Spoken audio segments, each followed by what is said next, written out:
So I love the it says 20 times 200-meter uphill times 2.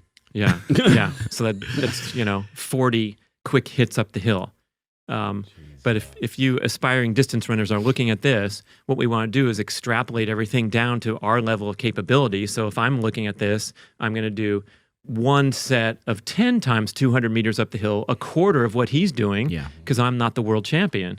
And same with high school runners who are trying to get good. And when I was in high school, we got pretty good. We trained super hard, but we destroyed ourselves. And I'd wake up Saturday morning, I couldn't even walk. I could barely, get my calves going into the kitchen because everything was beyond our capability to the point where we're just like getting into this competitive, ego-driven, let's see who can crush each other mindset rather than, hey, I'm building. And his father was building him since he was 11 or 12 or 13.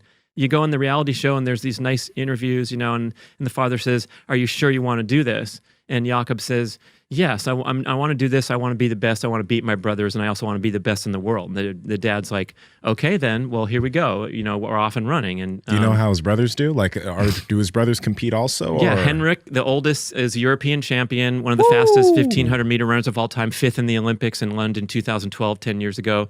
Philip succeeded him as European champion, and also highest level of the world, 3:30 personal best. So those 3 guys from one family in Norway are among the best runners of all time.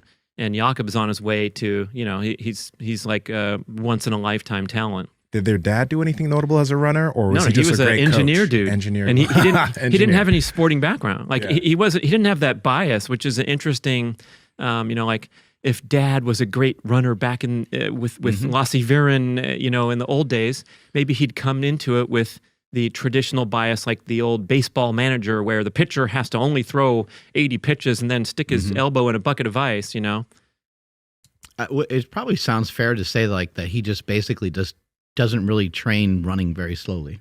Right. Yeah. Like almost, it doesn't appear like he. I mean, who knows? You can't see all of his training through YouTube, but most of the stuff we're watching, it's like he's moving pretty goddamn fast. Yeah, and it's pretty open book. I mean, the reality show cameras have been on him for a decade, and you can now they're glad to publish his methods, and it's sort of like, hey, here's what I'm doing. Why don't you try it and try to catch me? Because it's a pretty stunning commitment to being an athlete and not being able to study in between workouts. I think is just so awesome. One of the